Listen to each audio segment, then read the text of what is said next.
Okay. And yeah, we try to. I don't think I need to tell you, but we focus on be negative. Feel free to complain, kvetch. Sure. And we'll talk about sort of some stuff in the beginning, but we've had this is our fourth podcast in a row in the last 2 days. Oh no! So you guys are out of stuff. Not much has happened since I last talked to you. I was like sitting at home and I was like, okay, there's cars honking outside. What can we do? What can we talk about with Gianmarco? Like I was like literally because we talked last night at like 5, and I was like, nothing has happened. I don't know how people. There's some people who have so many podcasts, and it's that point. Like, oh, I was going downstairs yesterday. One of my neighbors has this dog, just barks. Yeah. Yep. But we talked about yesterday. Well, we didn't talk, but we kind of did. But it is crazy to me when people have a podcast alone. Like that. Oh yeah, just like we did this amp. We have this amp every. We're recording every Tuesday 4 to 5 p.m. EST on the amp app. Yeah. And Russell's phone went it crazy. Dropped out, and so Gianmarco was alone for 3 minutes, right? Yeah, we had a guest, and we talked about a sperm bank, and I felt like we really reached its conclusion. Yeah. We climaxed, and so I was like, oh, I'll just talk to Russell for the last 15 minutes. I let the guest go, and then Russell was gone, and I'm there on the phone alone. Especially when you feel like anxiety alone, and there's 3 people listening. Yeah. For sure. But I'm like, so I couldn't think of anything. I just went blank. But you have to keep going. You have to keep going. It feels like that's like early college gigs when 5 people show up and you're like, they're like, you don't have to do this. And you're like, unfortunately, I genuinely do have to do this. Yeah. But that's the feeling. And I have it on stage where if it's a tough crowd or whatever, I suddenly go like, I can't think of any more material. And I know I have it, but that feeling is debilitating. Yeah, because your body's saying, get off, stop. You know what I mean? Yeah, obviously this is bad. Run. And on top of that, you're going through material being like, am I just going to sacrifice this one? What am I going to sacrifice next to just the death of this room? You're just throwing, let me do this joke that I know won't work. Because I remember one college gig. It was like very early in my college gig. And I'd always done very well at colleges. I very early figured that out. Yeah. And then there's one, I came out, did my usual opening that always works at colleges. Didn't work. And I was like, that's weird. So I did another one. Didn't work. No, it didn't work.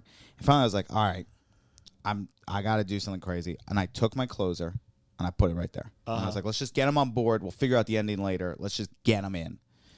And it bombed. And I remember just sitting there being like, well, nothing. That's it. It's over. That was my best joke. 100%. Because that's what you do when you start bombing. You're like, okay, just the hits. Just the hits. And none of the soft stuff after the hit. Just the hit. And then you burn. Yes, until you get them on board. And then we'll deal with what comes next when we're there. Yeah. But let's just get them into the show. Oh, that was a dark bomb. So, yes. So that feeling of that was one of my top punchlines is gone. Yeah. Yeah. Oh, no. Oh, by the way, if you want these headphones, you can. You don't have to. You're fine. Your voice sounds good. I trust that that's how my voice sounds. Yeah. Let me. I wanted. So we've had. It's a bit of a chaos. This is coming out later, but we just recorded an extra episode with Tova, my girlfriend. You know Tova. I know Tova very well. Ariel. I know Tova longer than you've known Tova. I know, and it feels like between Tova and Ariel, this has become a little bit too Jewish of a podcast. So I thought we would take a nice break today. With my guest, stand-up comedian, actor, writer, podcaster, Danny Jolles. Hello. I'm also Jewish. I'm sorry to report. This is the downside. But 1, 2, 3. Downside. You're listening to The Downside. The Downside. With Gianmarco Soresi. When I hit it, I was like, right, that's why I offer the headphones. That's why. So they can know that I hit the music. When the sound cues come in, yeah. I'm sure it's a great song, and I feel bad that I didn't hear it. Oh, it's okay. We'll play it again at the end. Okay. We'll give you a heads up. Oh, yeah, let me know, because I will. I'll put them on. I want to hear this song. Who made your theme song? Douglas Goodhart. Douglas Goodhart. Not second banana, but when you're out, Douglas fills in. Yeah. It's on our sketch team. He's going to love it. You called him second banana. No, I said not second banana. So we did decide yesterday, though, we have a Patreon.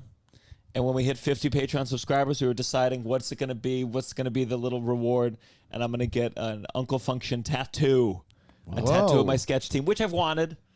He's talked about it for years. That's a big one. Yeah, but I know I need to. I know if I want to get anything done in my personal life, I need to tie it to my artistic life. Yeah, and that's what we're doing. And you will be there for it. I'm not getting one, but I'll be there for it. Yeah, Do you have any tattoos? No, because you want to be buried in the Jewish fucking bullshit. You know, that's not true. That whole thing is bullshit. What do you mean? So my grandpa stormed the beach on Normandy. So before that, because they were like, you're gonna die. Literally, he was a grunt, which was the first wave. He was wave number 1, and they literally were like, we're gonna put 50 extra pounds on your back. Your goal is get as far up on the beach as you can, so that when they shoot you, your supplies can be grabbed by other people. That was his job. So wait. They were that transparent of like, did they say bye? That is my Did they say, we'll take care of your family? What did they offer him to do this horrible task? You're in the army. That's what they do, and you believe in it. When you're in the army, and it's to a credit to these men, they are like, that's what you do for your country. So he thought it was a suicide mission. 100%. Oof. So he was like, all right. So he got tons of tattoos when he was there because he was like, I'm gonna die there, and it doesn't matter. Holy shit. And then, What kind of tattoos was he getting? Like, what do you get back then? just cool ones, I think. Just like lions, cool. lions and shit. I don't know. He's a cool dude. He's a great guy. He's a cool dude. He's a cool dude.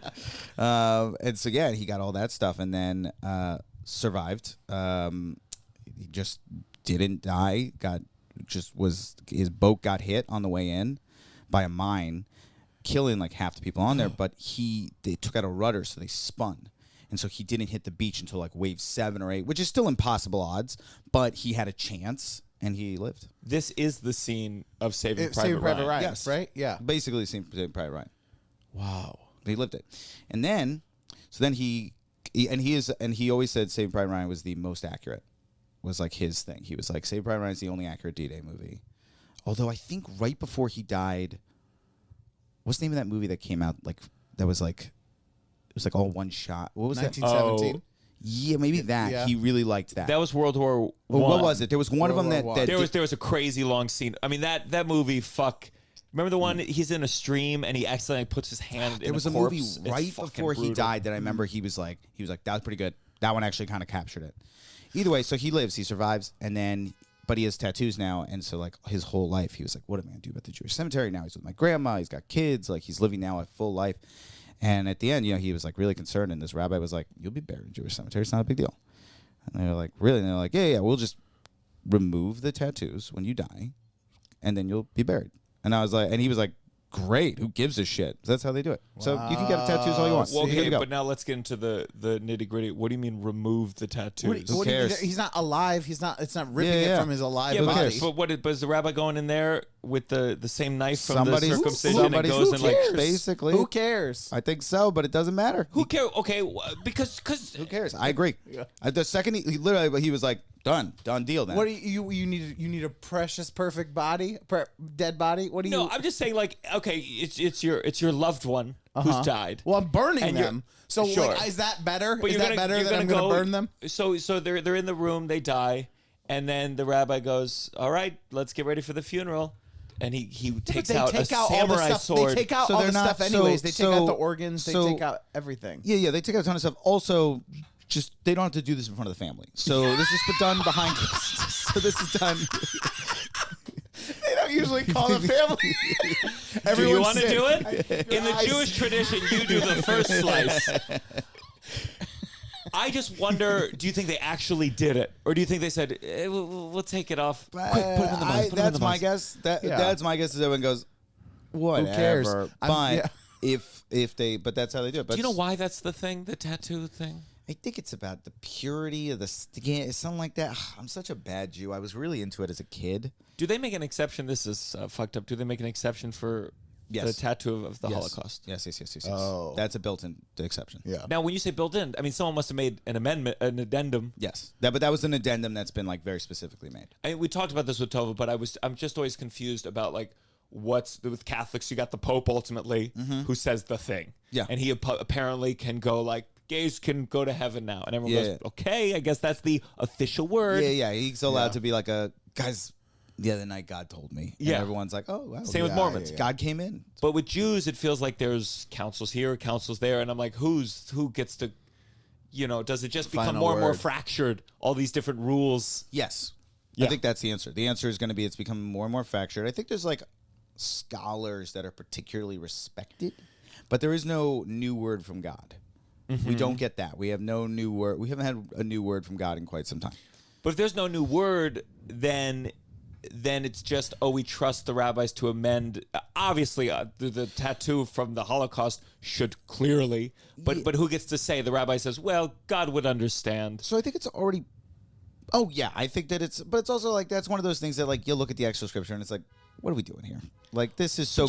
But that's what I feel about a it's lot not of things, though. I mean, sure. You but open that rabbit hole. But there's then a lot of what are we that's why doing Reformed here? Judaism is great because Sure. Reformed Judaism doesn't have any is pretty good around all around. Like I'm pretty as a Reformed Jew, I'm pretty like we're pretty good on most social issues. I feel pretty good. So I'm like, yeah, Sure. we handle everything. We got it down. We got it down to an art form. The book is very unspecific. And you got to remember that. It just takes one person being like, you have to be pure when you get buried to be like, they mean clean. And it's like, all right, I meant clean. And we're on. Then we move on from the tattoo thing. Yeah. Done. You're making it sound, and then I'm gonna go see a Hasidic Jew and be like, "This is not loose at all. What are you talking Well, about?" but that's so then you go into Orthodox and it's like then you're dealing with that. Sure. You grew up in Virginia, and because I'm Maryland. We've talked about yes, this. we right? have. My opening question with anyone in my area is, do you remember the DC sniper? Oh, do I? What a time. What a time. What a time. Yes, I remember it, and I was in New York, I Really? remember it. Yeah. You do the zigzag walk. They taught us in school to do a zigzag walk to the bus. But walk in wasn't- zigzags. How Wasn't quick he? were you doing wasn't this? he on highways though, or like wasn't he shooting on highways, or was he shooting other places? He was No, he shooting, was shooting randomly. He was shooting randomly and Oh, maybe I'm thinking of a different thing then. I think I was thinking of that sniper on the highways. That was, but maybe he did that too.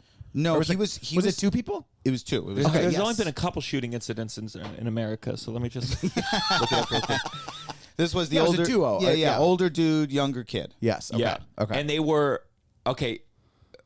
So they told you zigzags. Yes. So we were. So it's like the first four happened, and then it was like people were like, "Oh, there's like a real problem. We got this guy. We don't know what it is. Remember, it was a white van. White van. They told us So white they van. said, be on the lookout for a white van. Yeah. And you might not notice this unless you're looking for it. Lot of white vans out there. And I'll tell you a lot. One thing about white vans, usually parked. yeah.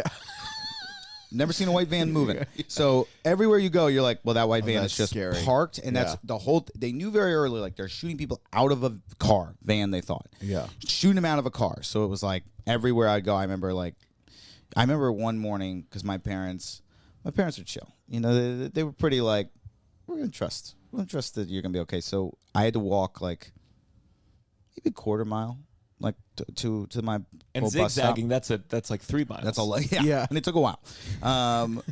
But like I would stand out there, and I remember at one point there was like a white van kind of like within eye distance, and I literally I remember being like kind of behind like a little brick thing, being like, I'm just gonna kind of like chill back here until Yeah. the bus came. Yeah. Insane.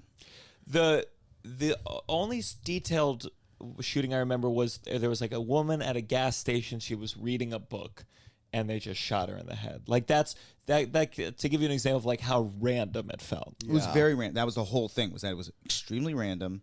It was happening very consistently, very consistent, and so everybody was like so scared. And then it was. I remember they canceled football games. Well, I was, and I changed it in the bit, but I was doing soccer, and it was part of the regular curriculum, and I was about to get like a C. I had good grades, and soccer I was about to C or fail out, and the school didn't know what to do because I was so You got lazy. a grade for soccer? It was gym. It was PE.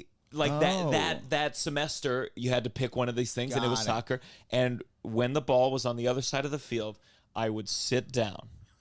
I would sit down in the grass, and I was like, they were talking to my parents, and they were like, he can't just do this badly. Yeah. It's one of those things where the school's like, well, we can't hold a kid back for this.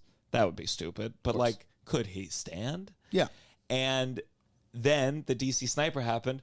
Whole soccer season got Yep. canceled, and got a No good outdoor grade. gym. Wow. Everything got shut down. It was a problem, and I remember it lasting. And I'm sure if when we look online, it lasted 2 weeks. I thought it was remember a it month. lasting months. It was like they couldn't catch these two. Yeah. It was so wild. I'm surprised there hasn't been a Netflix thing on it because I feel like I do There remember will that. be. There will be. Yeah, I think like what would make it interesting would be like focus on the relationship between the guy Well, and yeah. the What was little it? Were they apprentice. weren't father son. They were. No, it was this insane dude, and then this like young kid who he basically brainwashed. Oh my God. And it was like, that's the interesting story, because I think that kid has like tried to get himself out of jail or like kind of plead like I didn't would be know the what I was best guest. If we could have guests from prison, we could open up this podcast like in a crazy way. I mean, you're gonna get some listens if you can Yeah, pull that one for off. sure. You're gonna get If some we get listens. the DC sniper kid. I'll be scared touring. I'll tell you that. So, But yeah, do you remember what high school did you go to? Were I you in went- high school how old were you when it was happening? I was in 8th grade, so I was still at middle school, 7th or 8th grade. I'm 23. So I went to Norwood Day School. For a second, I bought that and I was like, wait, that can't be right. How fucking awesome would that be if I was 23? If I wasn't the oldest JFL New Faces, how cool would that be? So I went to Norwood School in middle school.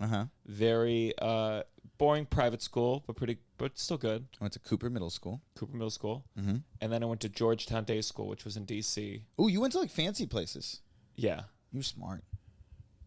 I don't think I was fine. I think it's tied to it, isn't it? Don't you have to like test into those places and stuff? Yeah, but like I'm not smart. I'm fine. Seems like you're I'm smart. fine. You're pretty Seems like you're a smart. guy. There's not nothing bad not here. This is My a good thing. memory's This is a- terrible. There's some part, but there's other parts. I almost failed out of soccer because I couldn't stand up. But that's a kind of that's not stupid. smart. There's a stupid in there somewhere. No, there's some kind of deep stupidity. No, Oh, there's laziness. That's just lazy. Deep laziness. That's laziness. No. You are very smart. And I went to Langley High School, which is right next to I've CIA. heard of Langley for Oh sure. yeah, right next. So to that's CIA. like, so we had also everything that would happen involved like an extra element with the sniper. There was also the extra element of like the CIA is near us.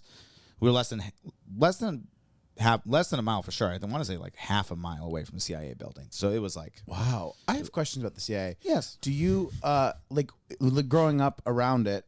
Did you? Because people don't know what their parents do.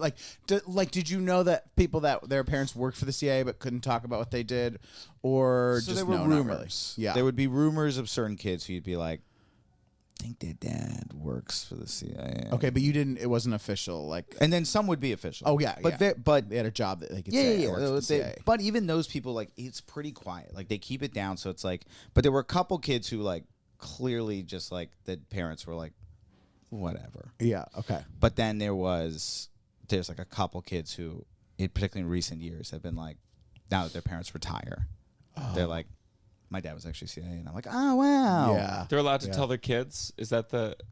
You're allowed to tell your kids because it's too. How are you going to tell if someone your 8-year-old kid, hey, I would be nervous about do telling not kids. tell your friends Yeah. this? I don't know. I mean, it's a great question. I Probably didn't later live it. on when they're older, but like when they're young, I would be so nervous. Sure. That, you Even know, when they're older, I would tell Yeah. like I'm going to tell I the think it first gets person touches my dick, suspicious. I'm going I to think tell that them. at a certain point, you're working construction. Like the one kid who, like, I know's parents now were that, like, his dad worked construction, but he'd be gone for months. And that, I imagine, as a kid would get a little suspicious. At a certain age, you would be like, sorry, what? Yeah. I've never visited you at work. Like, I think at a certain point, you're going to have to, like, you're going to have questions from your kid that, like, I think it's just built in. Like, you got to tell your kid at least something. I'm sure they don't tell them the full extent, but just like, I do work for the CIA. It's a secret. This is our family secret. You know, they're not going to tell them government secrets. They don't need to know everything they know. I have shared every family secret of mine on this podcast. Wasn't it the head of CIA, like the last one who got fired, and he was sleeping with someone, and he told her the secrets, and Wow, that's I crazy. mean, I'm just saying, like, no one can keep secrets. Might not be right. This is why my biggest challenge of like conspiracy theories, I'm like, people can't keep this secret. Yeah. Human beings can't keep a secret this No. big. Are you out of your mind? That's as somebody who talks about conspiracy theories quite a bit. Conspiracy. It's one of my biggest questions with the conspiracy theories. I always go, how many people are going to have to keep this secret? Because if But clearly it's it more happens. than 10, it's going to be tough. Yeah. Well, you know how they say that Lindsey Graham, they say, he has a lot of sex workers, a lot of male sex workers in D.C. There's just a part of me that's like, and there was a thing on Twitter like, we're all about to come forward with ba ba ba, and I'm like, Oh, I know they're always about to come forward. We're always a day away from the big reveal. Yeah. and whether it's, especially I think about it because I guess you hear it a lot with like men who are closeted, Tom Cruise, Lindsey Graham, and I'm like, no one got a picture. No, really? Yeah. This is true? Yeah. No one? Yes. No one. Yes. And maybe Maybe. Yeah. I mean, Kevin Spacey. It's like there was a long time nothing came out.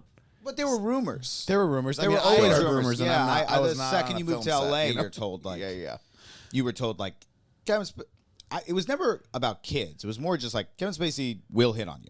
He's lecherous. He's Yeah. Yes. That's a good word. The Ellen DeGeneres thing was one where someone said something like when you get to LA, it was like some like LA people know this. People are gonna say this and they're gonna tell you an Ellen story. And I was like, oh my God. That is true. And one of them's like I had a friend who personally went through the Kevin Spacey experience, like, and it was like not in like a crazy way, but just like met him, got a text, loved to meet up, like kind of was just in his life, didn't actually have anything, but just was like there. Yeah. And it was like, Oh my God. I almost did. I almost did that. It was the Masterclass series. Yeah. I was cast in the Masterclass series for Kevin Spacey, really? but I booked a big commercial campaign and I couldn't do it. Yeah. And I What just big think commercial of campaign did you do? General Electric. Wow, I didn't know that. Yeah. I'm big in commercials. That's one of my biggest money makers. Sure. I still to this day. My commercial career like fucking disappeared, I don't know why. Because I'll tell you why. Because commercial agents rep 7,000 people. I'm gonna say, give or take. Sure, Yeah. but there was a time where like And so you stay in. They have tiers. Yeah. And sometimes you're in their top tier, and then like I know for me, I used to go in for commercials. Felt like daily. You know, Yeah. like I was top tier, and then when Crazy X started, and got really serious, I was like, I can't do auditions. Like it's just too hard. Yeah. I can't Yeah. go to Santa Monica for an audition. I'm on set every other day, and I just got kicked down. And then it's like things have, particularly nowadays where I'm like I got downtime. I'm like still battling my way back. To Yeah. and now I'm probably tier 2. Like I go in for a decent amount, but I'm like I remember those tier 1 days. Tier 1 days were good. oh my God, it was great. I feel like there's some big celebrities. Basically, there used to be a time where doing commercials at a certain you're at a certain level. It was like you're selling out. You shouldn't be doing this commercial. And I feel like that has fucking vanished. That's gone. Where Everything- the biggest names are doing fucking Amazon or Uber, and I'm like, listen.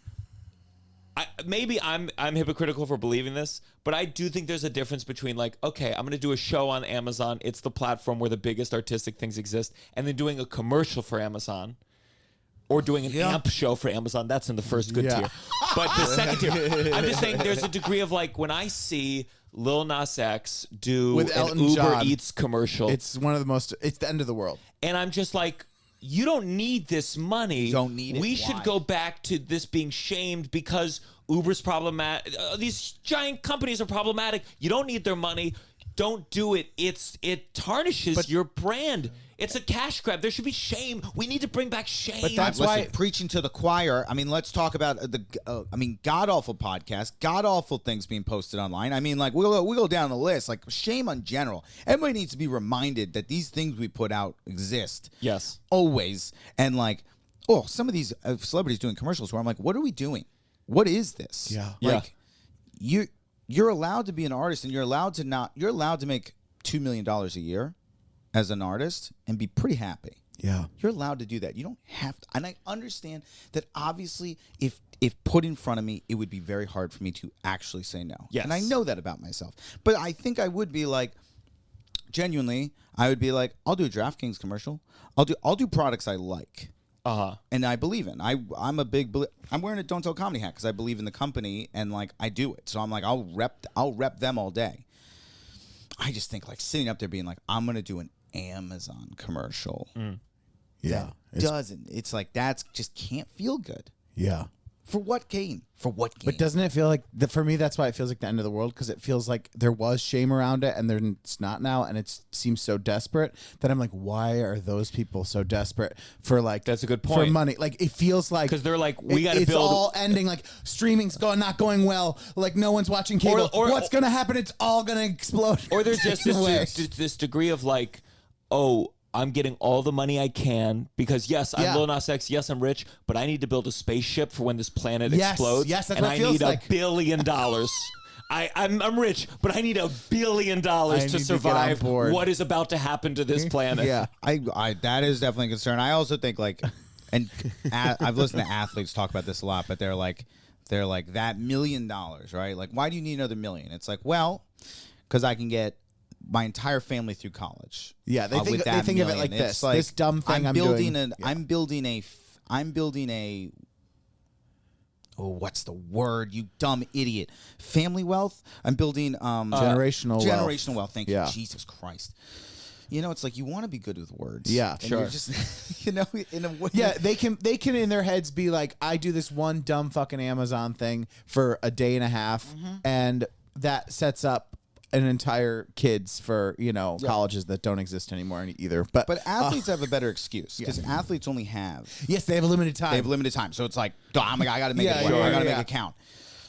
Particularly like actors and comedians, where I'm like, unless you got, but then it's like funny because it's like there's certain people who I would see do things, and I'm like, why are you doing that all the time? And then like, they get Me Too'd, and it's like turns out they're horrible. But I'm like, well, that makes sense. You probably knew it was going to come to an end. That is very funny. That is funny. That's like if you like did the math and you're like, oh, when people start selling out, there's something in their past. Yeah. And it comes out a couple years later. Rashida Jones, what did you do? I'm sure. I'm sure Kevin Spacey was like, oh, I should have done that Staples campaign. I'm sure. Oh my God. Every day it's like Kevin Spacey now owns $4 million for the thing from 2006. I at the know. old I don't fake like. theater. It's crazy because you're like, where does he have that money still? Like, dude, I don't know. I don't know. I don't how it know. works. I'm also curious. Like, I don't know anything It about was like movies. 30. No, it was like $30 million. I Oh, it's think crazy. It was like, but he probably had a shitload of money. I'm sure he sold a Still, lot of though. houses. But you're curious. And he still gets I wonder how much in residuals he gets a year. but it was. Sure. Oh. Sure. I'm sure there's all sorts in of general, back. just I mean, Yeah. he got Oh, to yeah, the yeah. point where like he was doing movies with back end deals that I'm sure were pretty lucrative. Yeah. Yeah, so I think he probably still pulls in not as much. The thing is when you're used to a certain way of living, it's very hard to go backwards. Yeah. So it's like if he's used to having millions come in a year, and now he's having $100,000 come in a year off of residuals. I Not also as wonder great. what it's like. Like, I wonder if, for example, China has movies. If China has ever said to him, like, hey, make the anti-American propaganda film where you're the American bad guy, Oh, I we'll bet give he you would. $50 million. He'll do it yeah. in 2 seconds. When Remember they did that Alibaba. There was an Alibaba is the like Amazon in China. And they did an event. Maybe Kevin Spacey did it. I think he did something. Also, Daniel Craig did something. It was one of these things where it was like a weird award show thing, and they spoke maybe for 30 seconds each. And you're like, I bet they got. I mean, So that's what much they did back money. in the day. I remember there was They a would do- commercial yes. with Robert De Niro and Leonardo DiCaprio at a casino directed by Martin Scorsese. In like another country, so we wouldn't see it here. Yes. Well, that's Yeah. and that still remains a That- thing. That is yes. true to this day. But that broke down with the advent of the internet. There was a time where you could do I that, still think you and get you away might with as it. well Yeah. have done it in a different fucking universe. Yes. Yeah. That is true, but I still think now it's like, yes, I see all the time people are like, did you know Brad Pitt does like a commercial? But it's like, who gives a shit? I don't think we see. Yes, you might find it online, but it's like it's not going to get big. It's not going to Yeah. go viral. Like as long as like that's the only thing I would say. If I was repping these people, I'd be like, here's what we're going to do. We're going to do it. We're going to make some money. And one thing we're going to do is we're just make sure it's okay. We don't need to have a great commercial here. We don't need to even have it be good. Just make sure it's not atrocious. You really clicked into that Jewish agent character real fast. I would be such a good agent. It breaks my heart. Which part? Listen, I think I'd be good at. I can pitch other people. When you remove the, I have to pitch myself all day, and inside I'm like, you're lying. You can't write this movie. You're stupid. But if I'm pitching other people, you should see me pitch Russell. I could pitch Russell like I'm talking about, Yeah. he's got a great laugh. Yeah. Yeah. That's good. You need 90% that? of this podcast. No, it'd be embarrassing. I wouldn't want to do it in front of him. Yeah. It's too sweet. He'll be embarrassed. Okay, I will leave. And then I'll pause and I'll be like, so now you do me. Yeah, oh God, I'm not. I see. I don't. I know I would not be good at that. Which job. part are you good at? Which part are you like? Because I'm with Tova all day, and like sometimes I'm like, Tova, give me the phone. Yeah. Give me the phone, Tova. Let me So handle this one. I think I'm very good at like. I think I'm so I think I would, and I'd be curious how I do in today's modern 2022 entertainment world where there seem to be no rules, and you can feel at times like nobody is really actually watching anything as much as they're just looking. It feels like a lot of accountants in Hollywood. I've said that a lot. It feels like a lot of accountants. A lot of people going, what are the numbers? I don't need to watch it. What are the numbers? A lot of number talk these days, which I don't like. Yeah. So I think that I would be, but then there's a lot of things that wouldn't. So I think for me, the thing I could do is, one, spot talent. I can spot talent, and I can spot work, which I think is the biggest thing that, like, when I look at like somebody who I'm like, oh, they're going to be a really great comic, it's more like watching the progression.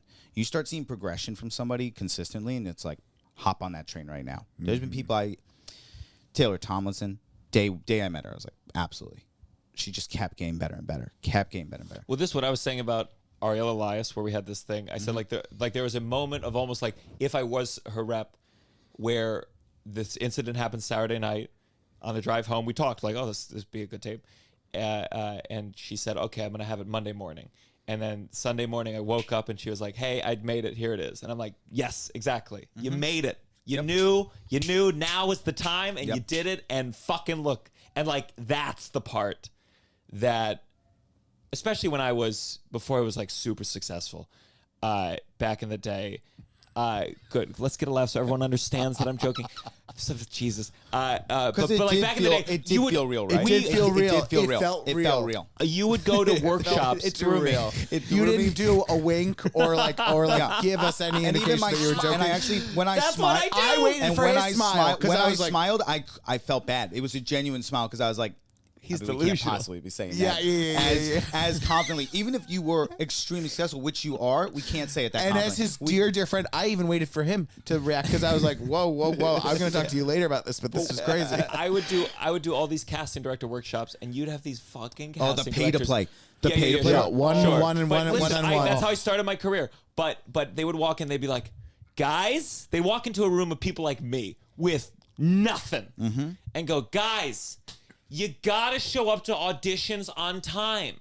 And you'd be like, what the fuck are you talking about? What if I auditions? got a single audition, I'd be an hour early. I'd be memorized. I could play the other part if you wanted me to. How dare you walk into the class that I paid $180 to ask you a question about your special skills on your resume, if I should list this accent, that you would come in here and chastise me because you went to the 3 top agencies and picked a bunch of good-looking fucking models, and you decided to work with them. Preach and you're it. taking it out on me? Preach it. Yes. Preach it. You're Preach it. taking it Preach out on it. me? I'll tell you Yeah. the one that used to send me over the top is this one. Is you would do your whatever for them, pour your heart and soul out in front of them, come in with the best personality I could, and they would just go, you know what? I really think you'd use a new headshot. And it's like, no, I don't. Wait. I don't need a new goddamn headshot. You hear that, Tovo? We wait, don't need a wait. new goddamn headshot. Nobody needs you a make new a couple headshot phone calls. ever. How about that? Wait, one time I walked in on when they were making fun of my headshot. I walked into the room. I walked into the room in the mid thing. She was like, "Whoa!" She was like pointing at it like this, and I walked in, and then she goes, she like put it down, like and like I caught her. Like a cartoon. Just like, Yeah, she was like, she was like, so it was for a musical theater thing, and she was like doing it to the accompanist across the room, and I walked right in the middle of it, and then I caught her. We made eye contact. Did she you goes, say anything? No, I was like 23. This guy. I was Too like, nervous, I was yeah. terrified. Stop putting your age. You wouldn't do it now. You wouldn't do it at 65. Oh, that's. But then you have to like be like, I'm gonna sing, like, do you know what I mean? Like, it was the most. You can't confront. One time I regret I didn't confront. I did a show. I was headlining a weekend at Caroline's. 2 weeks notice. Light show on Sunday. I walked around the corner. The manager on the floor said to staff, "Well, that was a show that could have been an email." And I walked around the corner. What an And I walked in like So mean. There was no way he thought. There's no way that he didn't know that I heard that. Yeah. And then he had the audacity. He came over. He's like, "Hey, how you doing? I have a question." And he asked me like a comedy question. I was like, and of course I didn't say anything. Yeah. That's tough. I don't usually confront. I will on occasion, but that's a tough one. That one upset me. Those one in a casting room. I have many times. There was one casting director who's a great casting director, but I feel like I shouldn't say their name because it's a little. Yeah. But they're great, and I go in for them a lot. And this is one of my favorite stories. But I went in. I go in for them a decent amount, and I went in, and I tend to go bigger with my auditions. I find that I either book it or I don't, but I find that doing a safe route is no good for me. So I do a very Danny version usually every time. And so I go in, I do a very Danny version. Is the yarmulke on for the beginning of the audition, or It's I actually usually do halfway through. I do a little, and I do a little throw in the air catch. It's kind of fun. I don't know. It's special, and it's, you know what it is? They remember it. They remember that moment. And I like do it, and she's like, oh, that was great. Maybe I think you could do a little bit less. And I go, oh, nobody's ever said that to me before. And she fell over laughing. And it was Oh, that's good. and it was like, but it was such a nice bonding moment where we yeah. were like, obviously I do. You clearly bring me in because I do this thing I do. Yeah. And like we're both laughing at it, but it was so funny watching her be like, obviously they're like, well, if you bring in Danny, he's gonna do a fucking thing. Whatever he's gonna do, he's gonna go so big. It was so funny. Yeah. But I remember it was such a bonding moment with her where it was like, now we both know what we are. We both know what we are. But that's the problem. When you're 23, you don't know what you are yet. So you're still in that, like, let me just be an actor. I just want to be an actor who leaves the room and they're like, good. Yes. Yeah. You're in good mode. Now I'm in, like, either they never bring me back or I get cast. Yeah. But, like, I go in hard, which I no longer can do because now I make self-tapes and I'm like, I don't even know if anybody's watching these things. Did you see that fucking ridiculous, the Riddler bullshit? The what? Joker thing? The Riddler Joker bullshit? No. Oh, they like released like check out whatever the guy who plays the Joker in the Batman, his audition tape for the Riddler, and it was just him dancing for 2 minutes, and I was like, literally, He's a famous person, right? Yeah, and I was like, what? Literally, what is this? I need What to are, see what that am one. I? Oh, Well, he doesn't say a line. It's basically a music video. He doesn't say a line. He doesn't do anything. He just literally dances through a hallway. Who's the actor? I don't know. Whoever plays the Joker in the Batman, who, by the way, is great in it. And I just literally was like, he's great. So it's clear he's a good actor. But I'm like, the fact they released it being like, this is what got him the role. It's like, this is the most ridiculous thing I've ever seen. Once in a life. while, you see it and you really go, wow. For me, I mean, since I'm not a great crier, since I can't really cry, I'm always like amazed by those. Yeah. But a classic one, Little Boy in E.T. one of the greatest tapes of all time. One of the greatest YouTube videos of all time. Oh, It's- my Oh my gosh. god! It's one of the greatest auditions of all time. It's because Okay, it's so Steven this- Spielberg yeah. just being like, Oh, that "They're moment taking at the away your end. friend." Yeah. I would love. Maybe we could do this. Just any of us just trying with that prompts. No, You no, in a no, chair no, being no, like, no, they're no, taking no. away your friend. And then, what the fuck? Give me back my friend. What the fuck? Less Yeah. cursing. Well, you got to play to your strengths. That kid was a Yeah. good crier. He was good. For mine, E.T., Rachel McAdams, there's a Notebook screen test that makes me go like, God damn, you're such a good actor. Yes. 11 in Stranger Things is a crazy one. Oh, I haven't seen that one. There was the Because guy. I was going to say the guy from Stranger Things who did the dancing in between his actual scenes, I thought was a great one. He just did that. He put it in. He just put it in. It was the guy. Are you doing shit like that? Because I'm not doing any of that. I will do that. You're doing shit in between the scenes. I'll do shit in between the God, scenes. that I'll do makes all me sorts of mad. stuff. That makes me mad. Like your cut. It's a different cut, or you're like. I'll add things. There was a character once who I was love like, if they put your audition breakdown, like the notes, like do a slate. Also, please no more no. the dancing in between the scenes. when I had had agents before, I'm now just dealing with managers for a hot sec. But agents used to constantly be like, we're not going to send in the back half. They would always stop it. And I'd be like, why? Why not? Why can't we try? So now I'll do it as like a separate thing. But yeah, I'll add stuff. I'll throw in bonus The most I've things. done, and I booked it where it was a stand-up comedy role, and it was me like roasting an audience member, and I did it at the show. I've done that for auditions too. I prepped the audience, and I imagine if I thought of it, that means 50 other people did too, and we're like, this will get. I the remember role. telling you because we were talking about that. We auditioned for the same thing, and I told you like, oh, I filmed it at a thing, and you were like, yeah, Danny, we all did that. It was this loose, like the director was like, hey, just wanted to pop in there for a second with this audition note. Like, this is a creation, so be loose, be free. The audition tape. I sent it to my agents. I said, hey guys, I don't know what to tell you. This is 14 minutes long, and I've cut it down I did everything they wanted me to do. There was an improv scene that I did with Tova. This was back when Tova and I was still willing to do the self-tapes. And we did a long improv scene. And I do think proof that we have chemistry because we were able to do this long where there was singing, like I turned on the radio and it's ironic and it's like Reyes. Oh my like, God. And I'm cutting it up because it's 14 minutes long. It was doing scene at Greenwich But College. it was 7 different things. It was each of the scenes was 7. It was like you're gonna turn on the radio. You're gonna hear this song. You're gonna talk about the song. Then actually, there's a moment where you guys both don't do it. Then you go back. Scene in bed. I'm lying in my fucking bed with the phone like this, like, I can't do this, baby. And I'm like, cry. I mean, it's crazy. It's crazy. I made a movie. I remember saying it. It was a short film. It was. I remember literally saying, "Here's my short film." They should just release it. Yes. It's ready to go. Every actor in Hollywood made that ridiculous short film What of was that. it for? And that's what you need. A That's what you movie need. that will Never be made. They'll never be made. never be made. And that's what, like, it was like a director where, like, you know, he made like a big movie in 2014. So you're like, well, Anne Hathaway was in it, or someone of that level. So you're like, he must be real. There was a real company. If we really attached. want to prove like how ridiculous these auditions are, we need to, for any role, somehow get all the agents together and say, let's put all the tapes together and put it and go like, here's 1,000 hours for this one line that has been created. Look at this massive waste of human existence. And they gave it to the director's friend. Of course. We need to really put the numbers because I think people are waking up. I think actors are starting. There was something on Twitter of just being like, this is insane. This is insane what we're being asked to do. Well, so it's tough because what I don't, because what I see a lot is offerings. And it's like, let's not offer roles. It should go to the most qualified person. That's the idea.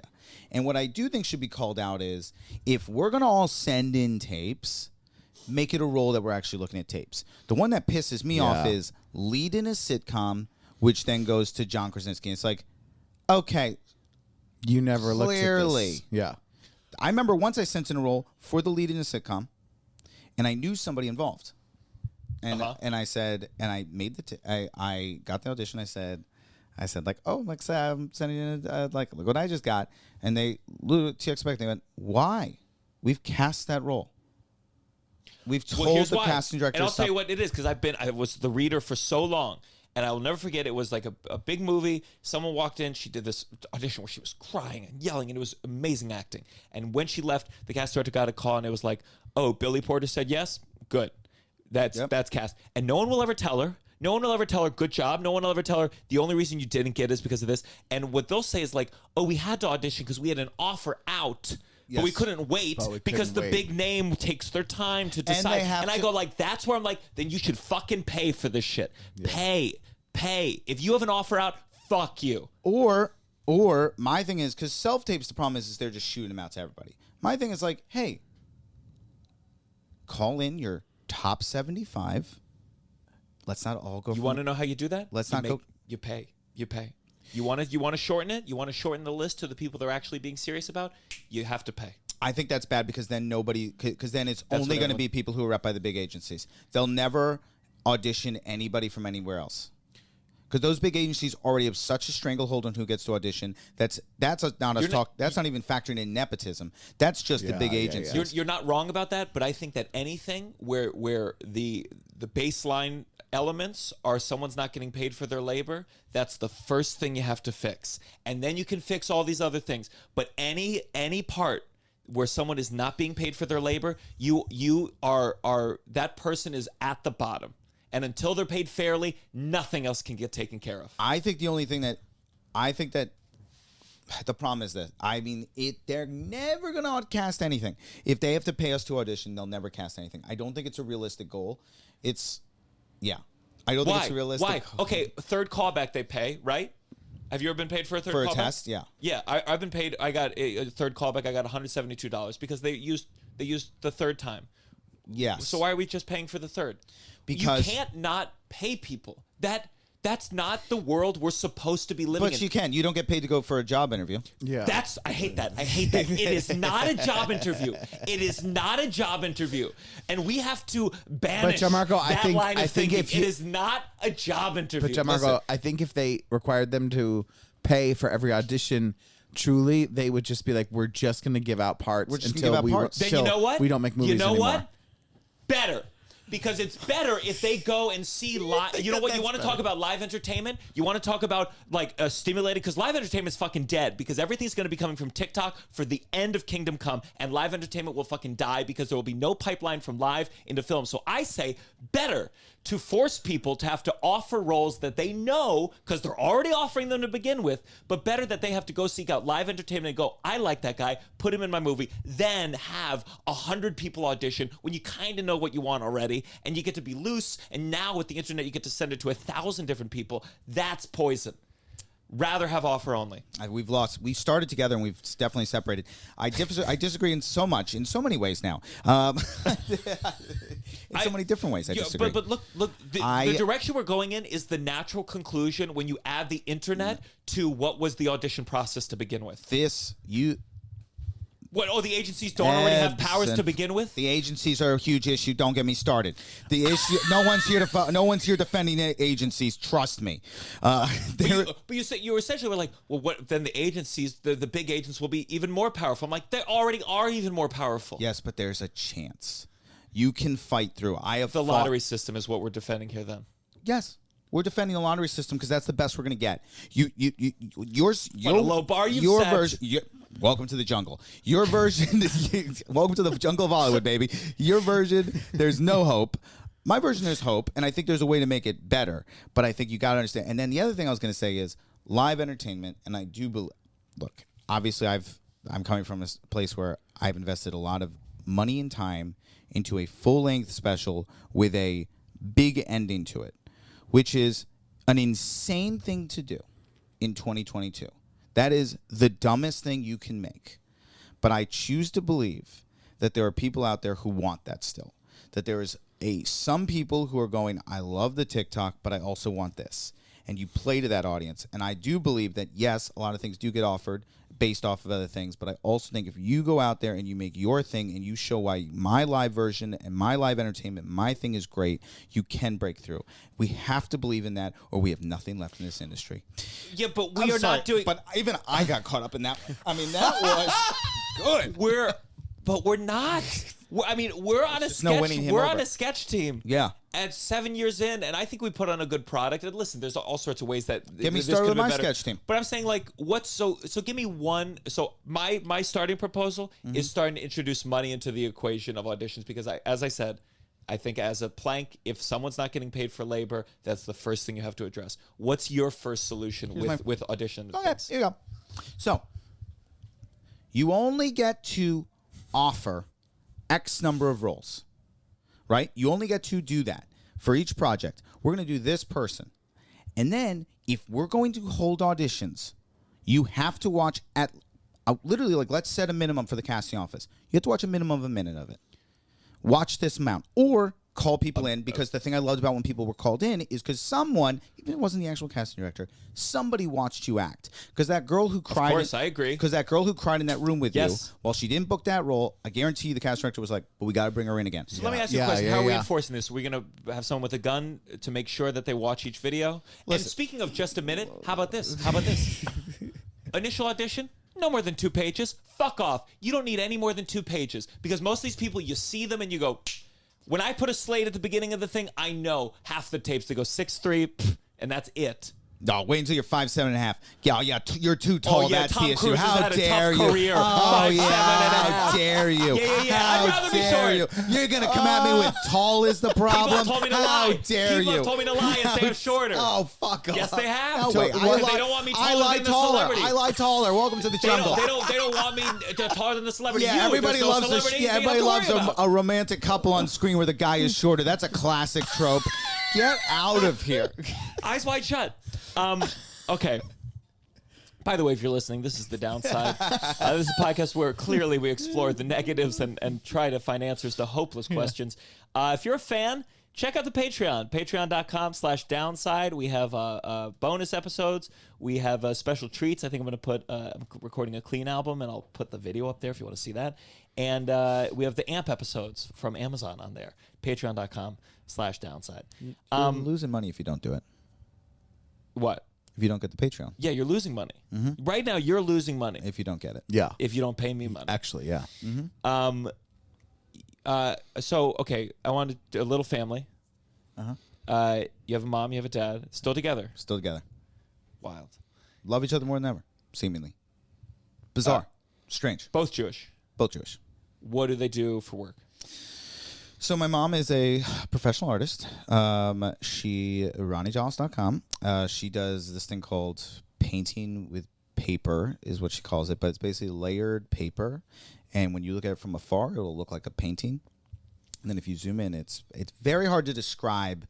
And so usually I show people because it kind of helps them.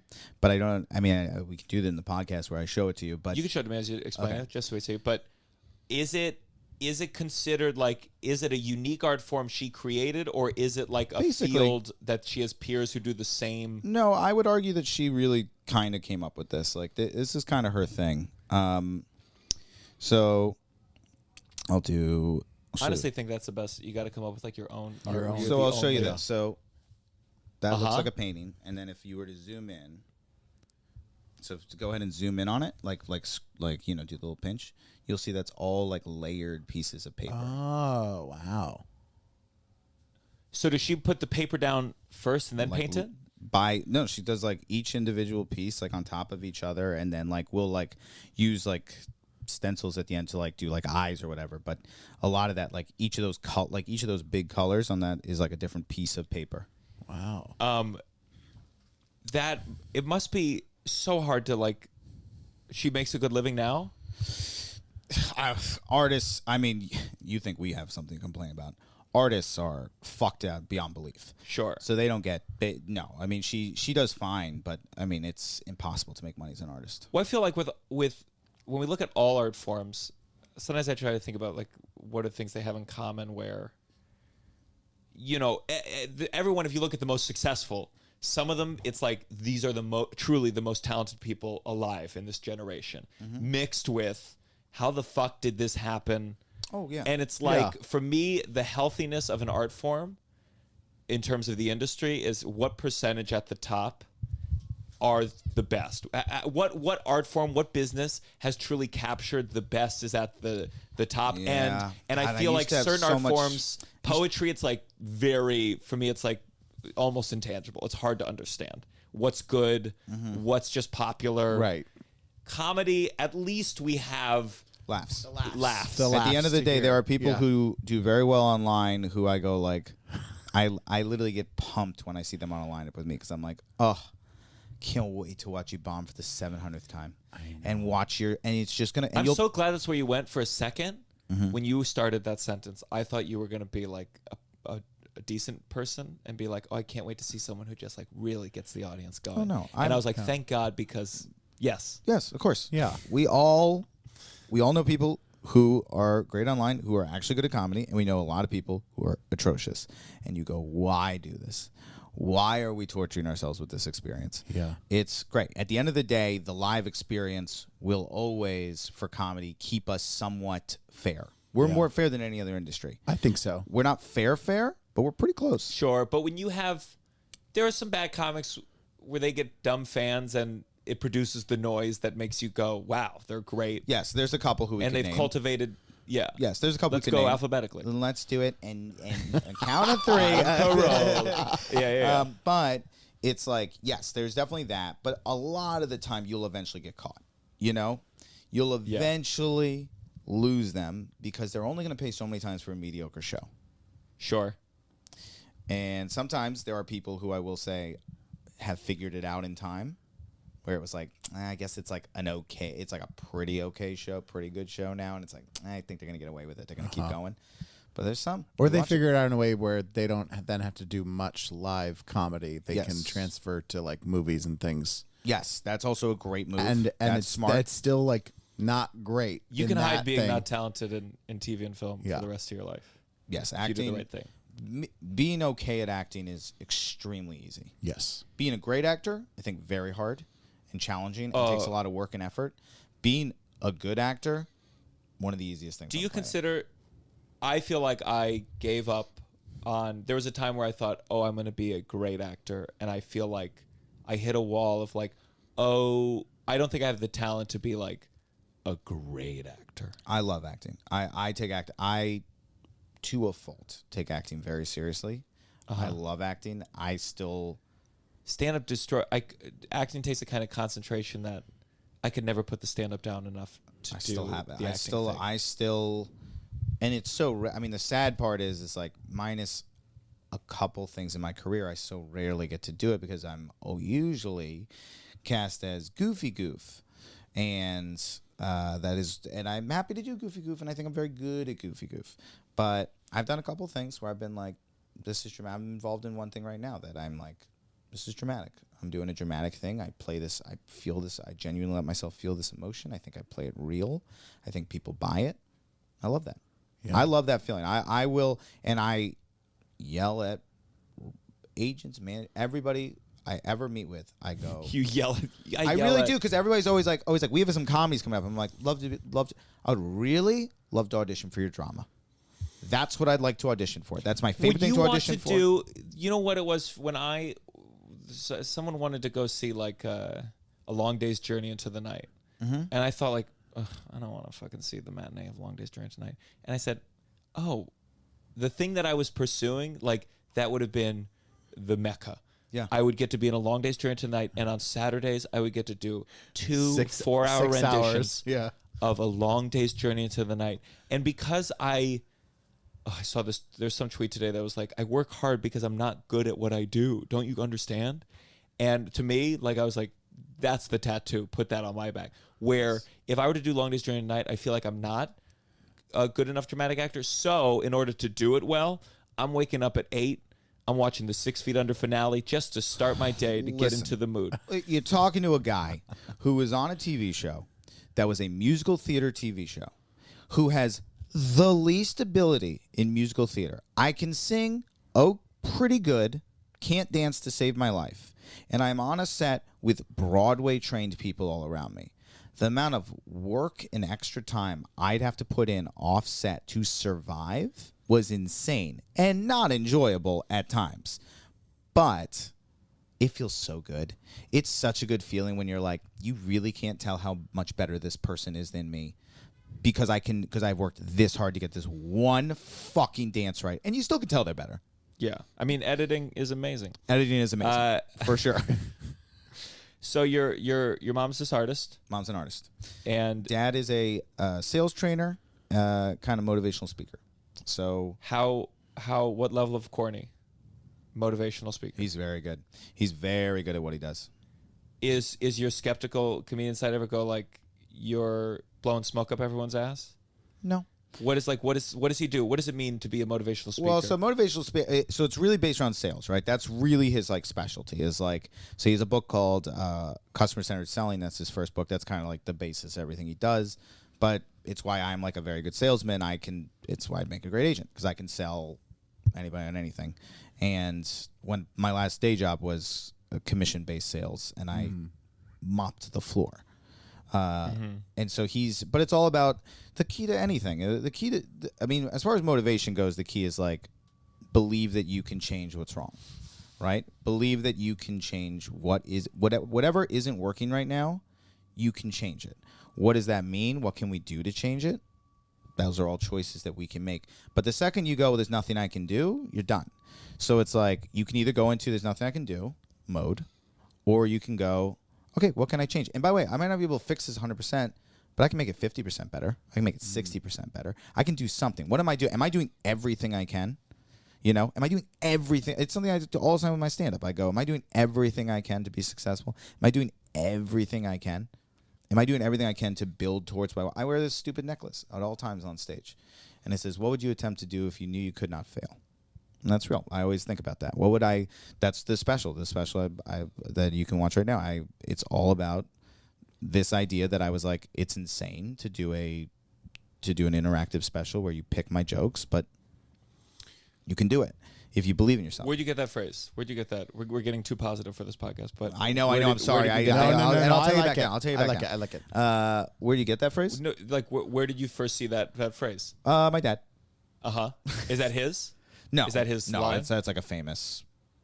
But who said those things? I mean, at some point, someone had to have I think said it's it. one of those like passed down things where it's like hard now even to know who said it first. Yeah. I mean, you like to think someone said it casually, and someone was like, "What the fuck did you Someone's say?" brain is like, whoa.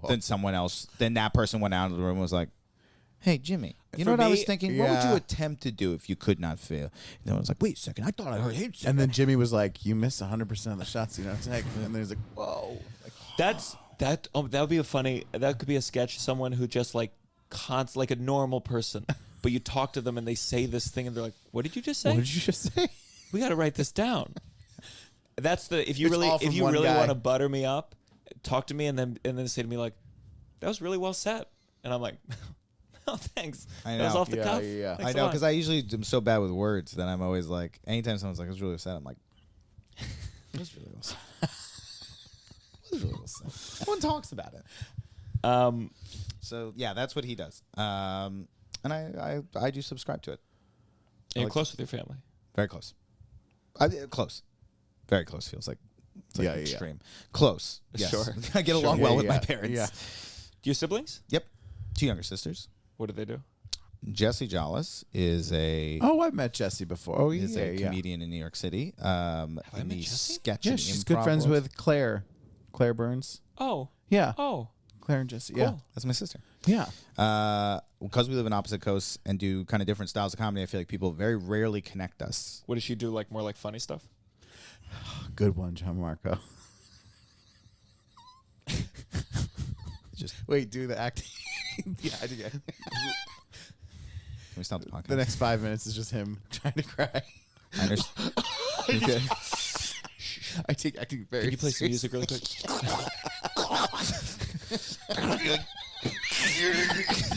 You start yelling. I'm like, is that Donald Duck? 2 more minutes. I'm gonna get there. Hold the camera. And what's the other sister do? I don't really understand it. She seems to work at very.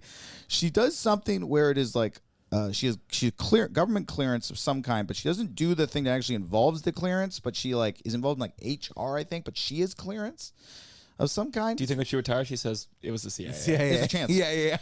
There's a chance, but you know, like you can't see your sister as like that, so it's like I can't because I'm like my sister. No way. Yeah. But then there's a chance that she is, and she's like, yeah, I've been a genius since 18. I'm like, in my mind, you're an idiot. Always. You're a child. You're a child. She's always 15 to me. Yeah. My youngest sister. She's always a 15-year-old. Do you think I'm envious of people with arts families? I mean, your mom's a Yes. full artist. I mean, your dad, it's tangential, but Very it's like- tangential. They hated when I went into this.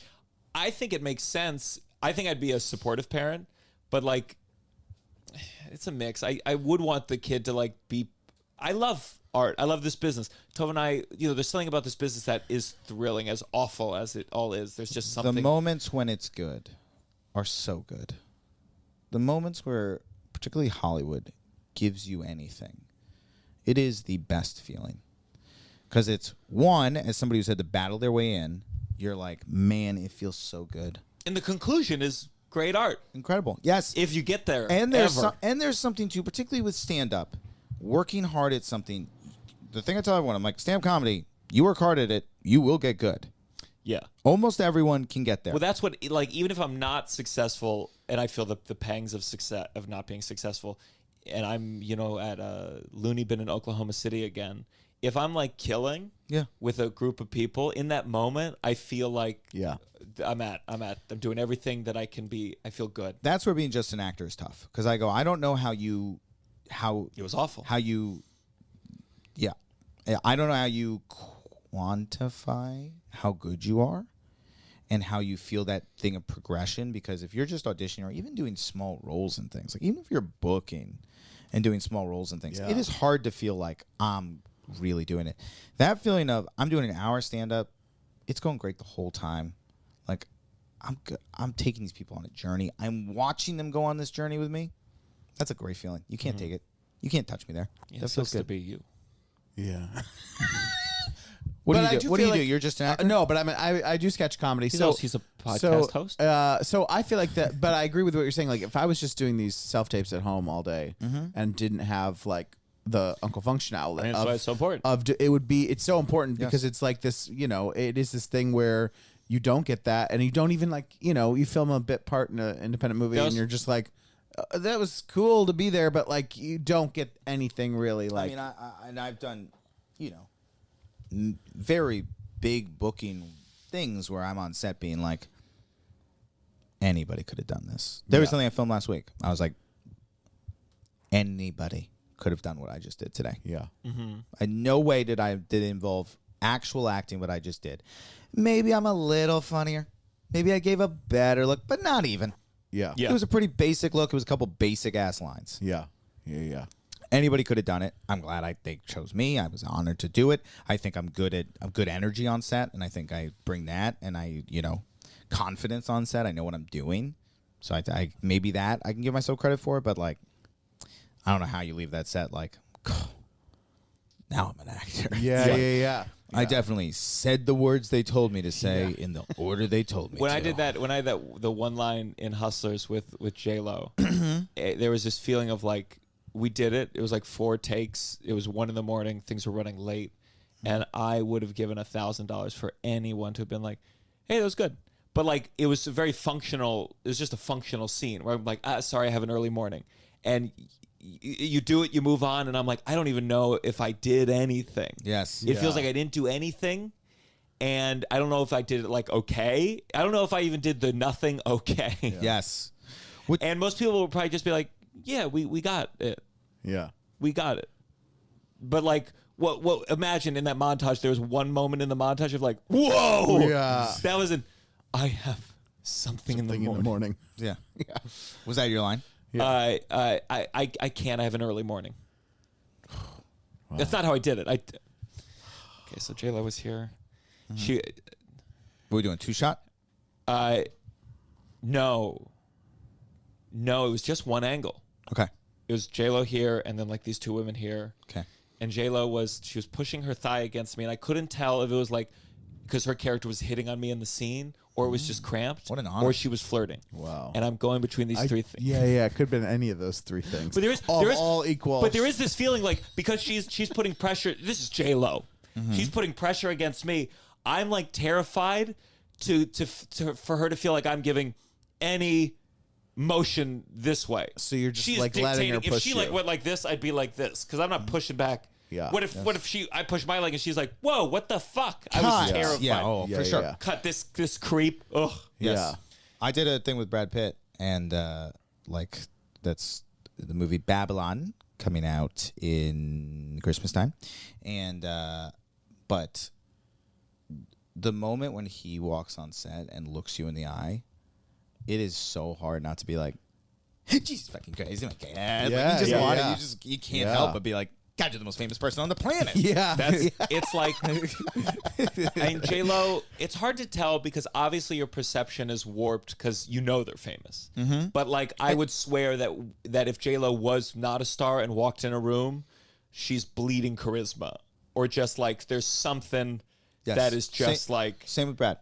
It just felt like this guy, but then people become human quick. I don't know. J-Lo's well, but also then like. also I would say that like there's certain rooms, not many rooms, but certain rooms where people would say that about you and I. And I think which is crazy. When young comics are like, yeah, like, and you're like, please, Yeah. me? please, I would do your show for free. Yeah. Yeah. Would it be all right if you can't? Would it be all right? I'm dying out here. One thing with me for like, I know you haven't experienced this necessarily, but for me, when celebrities are shorter than me, it loses a little bit of the. I'm like, but when I met Pete Holmes, because Pete Holmes is like taller, and I'd never met him, and this is someone like I've listened to and watched forever. Like because he's bigger, it fulfills that like. Whoa. Yeah. Yeah. And because there's so few people that are bigger than me, I feel small. And he is, I mean, he's just a tree. Yeah. Huge. He's huge. That's interesting. Yes, everybody is taller than me, so I tend to be able to. They walk in and I go, "Nice pleasure." And an honor." It really is a horrible trait. I really like of all the things there's so many things that like we can't make fun of or we have to be careful about it, that when I'm allowed to make fun of something, man, I just lean in. Short, being old. It's the easiest target in the game. I will say this, if we're just complaining. Short guys gotta just... The amount of people in this world who claim to be bullied, claim they were bullied as kids, who can't handle a basic ass insult. Mm-hmm. And it's like, you were actually bullied and you can't handle you're short? You can't handle that? You didn't learn how to brush that one off in high school? Grow up. Get bullied as a kid and learn how to fucking blow it off. Get over it. You had a line about, I won't say it if you don't want to. It's just what the drag queen said to you. Oh, yes. Can we say that just that one line? Yes. So because I remembered it very specifically because I'm like, I can see how it would be upsetting. And there would be some men where you talked about being at a drag show. Yep. And what did the drag queen say to you? She looks right. And this was the opening of the show. How old are you? There's only a couple of years. Like, I was into my comedy career. Uh-huh. And she just goes, honey, I know your girlfriend is bored. And and I can see the guy that like Got real mad at that. That wasn't bullied. I mean, that's the thing with especially like I think white guys freaking out where it's like they were not bullied for so long. And then at 25, someone makes them feel insecure, and it's a crime against humanity. Yeah. You don't say that. It's like, I laughed immediately when she said it. I was like, that's one, so funny. Such a succinct burn. Yeah. What a great immediate and I immediately knew exactly what we were making fun of. That's totally fair. Yeah. It was so funny. But that's like, I think especially like when you can tell a heckler interaction is going to be fine is when you make the joke and you roast them, everyone laughs at them and they go, and that's it. And then it's going to be a problem when the person goes like, actually, she's pretty satisfied. Actually, I think you're. Yeah. And you're That's when you're like, well, we're done. We're not having fun at all. Well, we're trying out a new segment we don't have music for yet. Oh, we are? I don't know if we have today. time still. Okay. We're trying to give Russell... we can't call it Russell's Corner because that's taken from a podcast that I like. Russell's Sandbox. Okay, so I will be hosting a quick little segment right now. Called Russell Sandbox? Russell Sandbox. Where is it? Russell's going to come with like a thing. I'll come like a question or a topic to talk about or thing. Today I'm going to play a little game. Okay. So it's... Do we want a theme song? We could come up with one. Yeah, if you want to create it right now. And so it's like, let's get a little creative. It's easy. It's like... Ba-ding, ba-ding, ding, ding, ding, bing-a-ding, ding, ding, bing, ding, ding, ding, ding, ding, Russell Sandbox. He's got a thing. Could really be anything. It's unspecific, but it's a thing of some kind. It's Russell Sandbox. Better do. Woo! Okay, that's you said great. you have Rachel Bloom's number. Could we maybe? So today I like doing hypotheticals or like posing things. Like one time on this podcast we were like a moral question was, if you were on a street and Bill Cosby fell and George W. Bush fell, who would you help stand up first, or would you help either one of them? Like if they were in the middle of the road. Or would you get in your car? Or would you what are the so this is a little simpler. This is I have two questions for both of you. What celebrity would you be most surprised if they were canceled? And why? This is the first question. The second one is, what celebrity would you be least surprised? Make it canceled in any way, shape, or form. Any way. I think, or I guess maybe we should do it with a Me Too bent. Maybe like a Me Too bent. Well, like because I guess it would be it's like more canceled. fun. It's more fun. It's with more fun. everybody. It's a little spicier. Yeah, it's like everybody. It's like rather than like tweets. inside trade or like kind of stuff. Yeah. You know, like, Yeah. Let's say like inside somebody. Let's say something where it's like shitty human. Yes, This is shitty human behavior. Yes. Yeah, that I'd be most surprised and least surprised. And least surprised. And why? Least surprised. I mean, there's there's people who we know who just haven't yet been canceled. So Well, it's yeah, like, so so I'm maybe gonna not take those people take out those of the people list. out. But it's like literally people in my mind who I'm like, oh, this person's day is coming. We all know it's coming. Yeah. Yeah. I just won't be the one to lead it. Yeah. I'm no Hannibal. They find some comedian like really trying to get their Hannibal moment, just like calling out everyone they Oh, can. I see it on Twitter all the time. Bill Clinton. People like Bill Clinton. Oh, that's tough. Do you have an answer? That I you don't. had I want going? to hear yours first, and then I have thoughts. I have like general kind of. I just feel like people like a Tom Hanks is definitely like one of those. Tom where Hanks I feel one like of the first one. It would be shake the stunning. earth. It'd be stunning yeah. if he had something. And I feel like Tom Hanks was Bill Cosby in a degree, like was a Tom Hanks like beloved kind of figure. dad. Yeah. Bill Cosby did more moralizing, which I think gained him some enemies. But Cosby was there was always the rumor.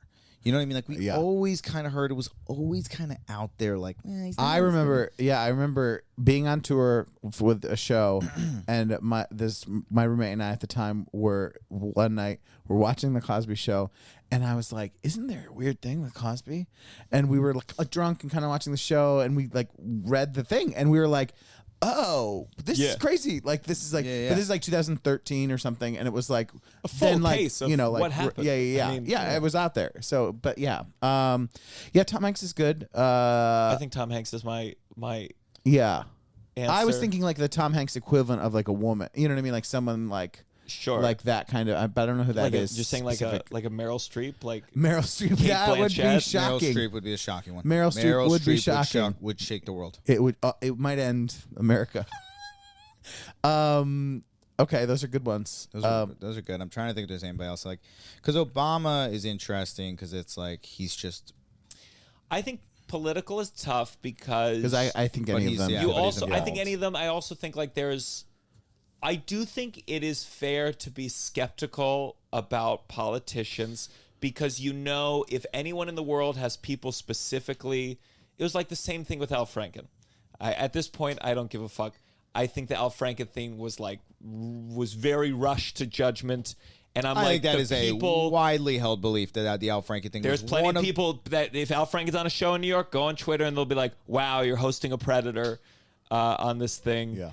And But I guess the worst with Al Franken was someone said he said to a woman like, "You have to kiss me, I'm a star," which okay, if someone said that, that's a crazy line to say, but if that was like the worst.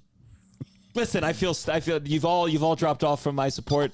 No, I'm Al on board. Franken. I'm on board. No, I'm on no. board. Al Franken's was insane. I'll stand by. That picture, the idea that picture was, we're getting into the bad territory where it sounds like I'm just. But Yeah, there's the yeah. picture that like broke open the dam was Yes. this person asleep with the thing, and it was just like, and we'd lose your job. It was staged. It was a staged, not like staged like fake, like staged like. Yeah. Everybody was involved. It was Yeah. the person involved was like, this is not a big deal. Yeah. That is a big part of the. To me, one of the biggest parts of any story is what did the other person think, right? That's always Sure. going to be a massive part of it for me. Sometimes that goes negatively for what the common narrative is. Because people will be like, it wasn't even that big a deal. And I'm like, well, this other person in the room, the only other person in the room seems to have come forward saying it was a big deal. So I understand we don't all agree that it's as big a deal, but it feels big to me that person feels like it was big. That's something. Yeah. Sure. This was one where the other person was like, not me. I didn't bring this forward. Yeah. That's a big deal. No, Franken was tough. And I Have you done any shows with him? no, I did hear one it's show- fun. But he's here. The problem in LA, we get our. There's one. I closed the show. He was in the middle, and I opened with. I was like, "Oh my god, me following Al Franken. That's like if Kevin Hart was followed by Al Franken." It worked in the room. Fuck you. But okay, Eddie, smart. So Too smart a joke. You know what I mean? It's like one of those. It's a thinker. Yeah, really. there's this thing that went online yesterday. You know, Sarah Silverman's kind of you're probably friends. You probably have Shabbos with her. But Yeah. Well, she's one of my best friends. But she, after the Kanye thing, she was like, no one speaks up for the Jews, and some people were like, plenty of people in the black community are speaking up, and she was like, But then Sarah Silverman's got a wealth of video. If you want to fucking get mad at Sarah Silverman, she's got a wealth of video of her doing some crazy shit. Oh, early Sarah which Silverman. I think is why I'm always surprised when she gets like really self-righteous about certain things. I'm like, there's a lot of stones waiting. And there was this video of her on Bill Maher, and it's like her, Bill Maher, a Chinese man who had been speaking about like some joke she had said with the C word in it, and she does the thing where she's like, I'll tell the joke here, like in the setting you don't want to tell the joke, and it ends with the C word, and she says it like in the room to the crowd that's not ready for jokes, so you don't even get the benefit of some people laughing. I think what's crazy about that kind of thing is like,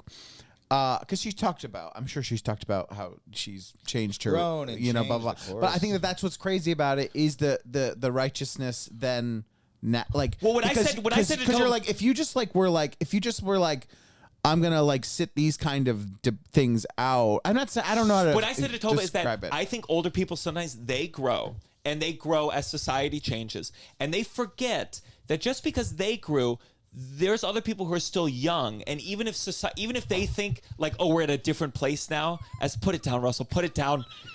He broke it. Listen, where I think there's this degree of like, there's like, oh, I've grown, and as a society we understand these words are bad now, and I'm like, yeah, but there are still 20-year-olds and young people who are gonna make the same mistakes that you you made back made then, who then. have that self like, fuck everything, I'm gonna say whatever I want. Yeah. Not to plug it, but this is literally something that is talked about in my special. Great. About growth of opinions. And my thing is be consistent. I am somebody who believes people change. It's why I believe that we have to have a prison system that it does reform. It's the same thing with people who say words. We want to reform people. We want people to re-enter society better. We want to see people grow. That's the premise. And every single one of us has had a bad opinion in our past. That's just what it is to be a human. We expressed some on this podcast. Yes, that you would go back. And so, but my thing is then be consistent. So it's like, I will always be somebody who goes, when was this said? What would they say now? What did they think?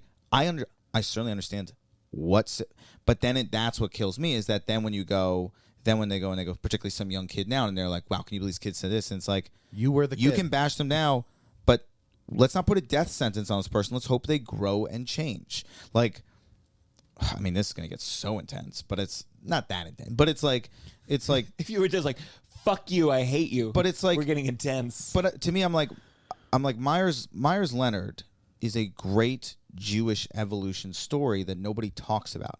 They talked about when it happened. Myers Leonard was a basketball player who was playing video games on a Twitch stream and said the K word. It was caught on mic, and he got destroyed. He called someone it, or he referred to himself as one? Just no. He's not Jewish. He said he's it. Not Jewish. No, yeah. He said it. Just playing the game. I don't think he even realized it was like being streamed, but said it. Got basically dropped from his team, etc. For the past 2 years, this guy my understanding is, goes to synagogue regularly, has really learned about Judaism, has like grown. There's now like these rabbis who are like, we see him every week. He has like learned and grown so much since that day. And nobody talks about that part of the story. And it bums me out. How old is he? He's probably early 30s. He was like mid basketball career. And it's like, that's also a beauty. It's like, if we're going to deal with the ugliness of the start of that story, and it's really like, as someone who grew up in Virginia, because your area had Jews. A lot of Jews. And I grew up we had, at Georgetown Day School, we were very progressive. We had a class about racial awareness, and we had Martin Luther King Jr. week. And to a degree where I'm like, oh, I understand, which some people don't. I don't think that I was raised from an early age to think about these things and not say certain words. I had nothing like that. Nothing. Virginia public school. You could not. You had Martin Luther King Jr. minute. Yeah. They'd be like, he was out there. Anyway, let's talk about Robert E. Lee and what an incredible general he was, which is a big part of Virginia history. I was at a Civil War museum in Richmond. They were selling Robert E. Lee coasters, and I Love said, him. "What is this?" I remember being raised, and I thought this was always a cool fact. I would say, did you know that Robert E. Lee didn't even really believe in slavery, but he was the general of the Confederate Army because he said he would never go against Virginia. He'd always go where Virginia went. Isn't that a cool fact? He said confidently once upon a time, because I was told that by a teacher, and then slowly was like, "Oh, it means he told the worst person on the planet." What a hard. So you didn't believe in it, but you did it anyway. That's even worse. Like, at least you didn't even have the gain. I like the equivalent for like a Union general. You know that he believed in slavery, but he said, "I'm never going against Rhode Island." But yeah, it was. They taught us that. They would. I sometimes say this on stage, but I was like, because you probably did. Like, we always, because like the classic field trip was like the Monticellos, the Mount Vernons. Like, classic field trip, and the way they would take you through these houses, and just sprint by the slavery portions. Yeah, like when they take which are already softened to begin with. So softened, they but do a little bit more on the Monticello one recently, because I went on recently. Because I went in like 2014 or something, and they were like.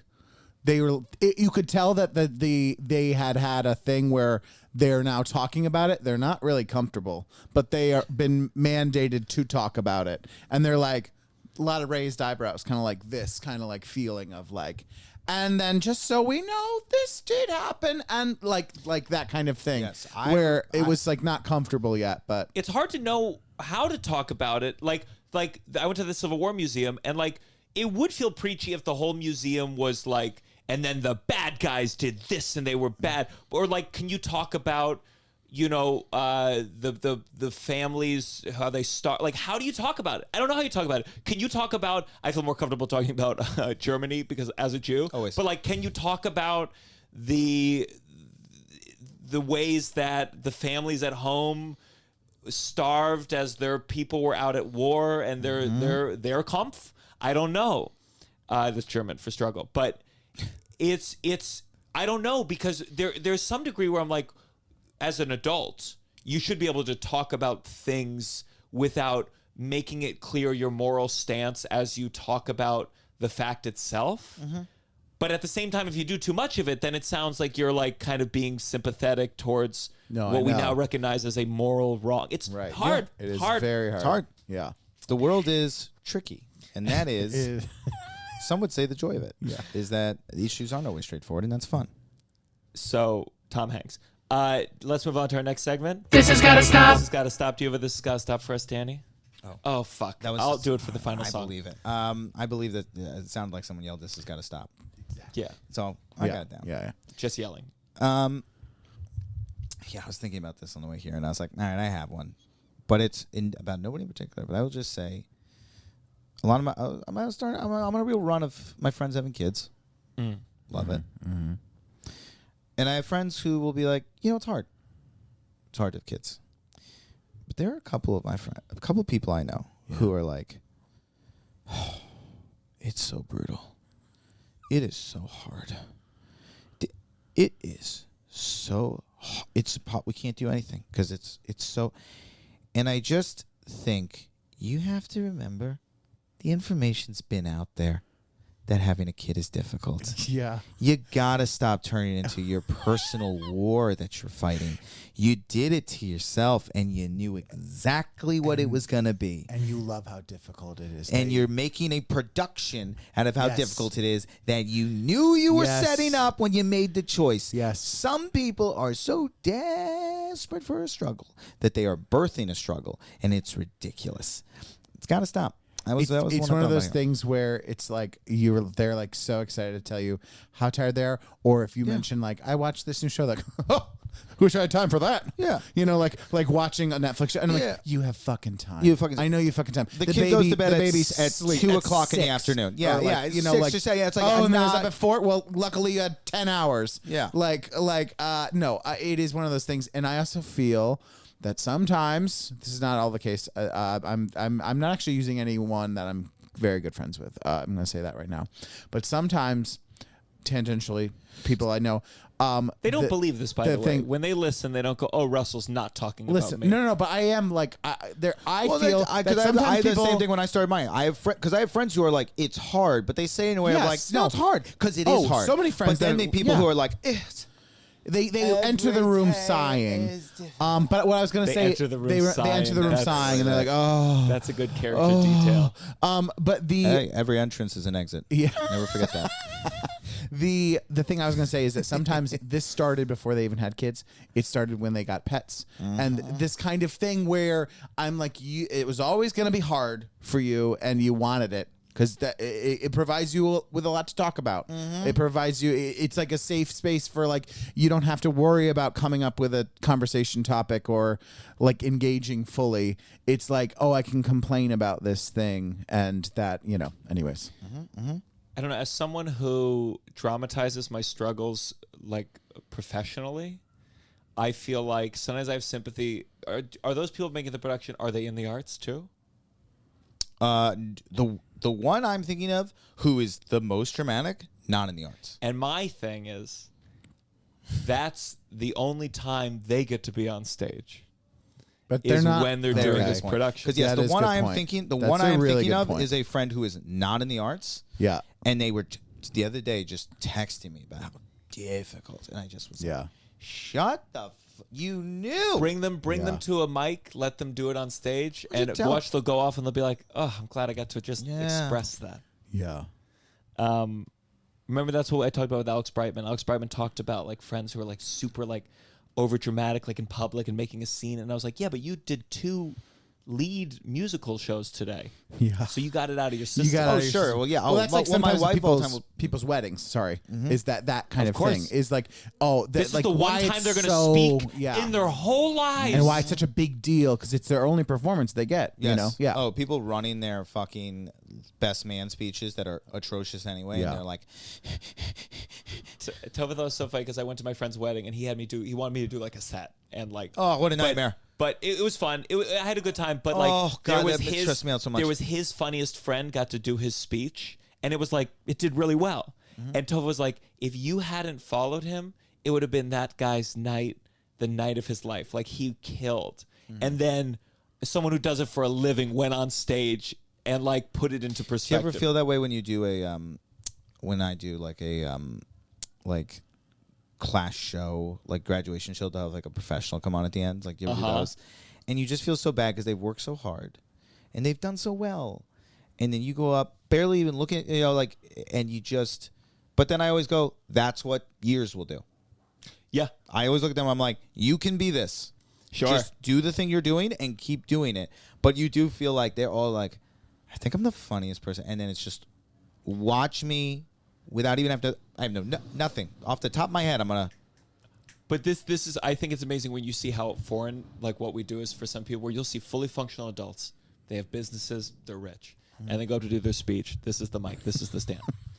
When I first met, and you're like, you don't understand. You don't understand how You don't micro understand works. this part. Yeah. You've seen it every time forever. Yeah. It's Yeah. amazing. Yes. Yeah. Microphones work like this. This is how we Yeah. want to. I know. It's so funny. It just happened at a wedding. So. And everyone in the weddings audience are the was worst. like, the Yeah. mic.